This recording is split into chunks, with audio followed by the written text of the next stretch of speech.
ಚಾಲುಕ್ಯರ ಕಾಲದಲ್ಲಿನೇ ಇದು ಇಲ್ಲಿ ಕೆತ್ತನೆ ಐತ್ರಿ ಮೇಡಮ್ರೆ. ಹಂತ ಹಂತವಾಗಿ ಇದು ನಶಿಸಿ ಹೋಗಬಾರ್ದು ಅನ್ನೋ ಉದ್ದೇಶಕ್ಕೆ ಇದನ್ನ ಎತ್ತರ ಪ್ರಮಾಣದಲ್ಲಿ ಇದನ್ನ ಸೈಡ್ ಎಲ್ಲ ಕಲ್ಲಿನಲ್ಲೇ ಇದು ಇರೋದು. ಈಗ ಇದನ್ನ ಸೈಡ್ಗೆ ಇದನ್ನು ಬ್ಯಾಕಾಗಿ ಇದನ್ನು ಇತ್ತಿತ್ತಲಾಗಿ ಇದನ್ನು ಮಾಡಿದ್ದಾರೆ. ಇದು ಅಂಬಿಗರ ಚೌಡಯ್ಯನವರ ದೋಣಿ ಮುಳುಗಿದ ಸ್ಥಳ ಅಂತಂದು ಇಲ್ಲಿ ಇದು ಉಲ್ಲೇಖವಿದೆ.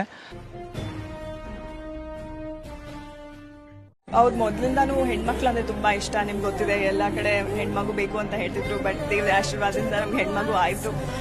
ಅವರಿಬ್ಬರನ್ನ ನೋಡಿದ್ರೆ ನಿಜವಾಗ್ಲೂ ತುಂಬಾ ಖುಷಿ ಆಗುತ್ತೆ. I am waiting. ನಾನು ಟೈಮ್ ಎಲ್ಲ ಕರೆಕ್ಟ್ ಆಗಿ ಬಂದಾಗ ಅವ್ರ ಫೋಟೋಸ್ ಎಲ್ಲ ರಿಲೀಸ್ ಮಾಡ್ತೀನಿ. ನನ್ಗೆ ಅದೇ ಕೆಲಸ, ಅವರಿಬ್ರು ಒಟ್ಟಿಗೆ ಇದ್ದಾಗ ನಾನು ಫೋಟೋಸ್ ತೆಗಿಯೋದು. ಬಿಕಾಸ್ ಆ ಒಂದು ಪ್ರೀತಿ, ಐ ಥಿಂಕ್ ಆ ತಂದೆ ಮತ್ತೆ ಮಗಳ ಬಾಂಡಿಂಗ್ ಇದೆಯಲ್ಲ, I think it's the most special bonding. And of course ನಾನು ಪ್ರತಿ ದಿನ ಪೂರ್ತಿ ಅವಳ ಜೊತೆ ಇರ್ತೀನಿ. ಬಟ್ ಯಶ್ ಬಂದ ತಕ್ಷಣ ದ ಬಿಗ್ಗೆಸ್ಟ್ ಸ್ಮೈಲ್ ತಂದೆಗೆ ನೋಡಿದ ಮೇಲೆ ಕೊಡೋದು ಅವಳು. ಸೊ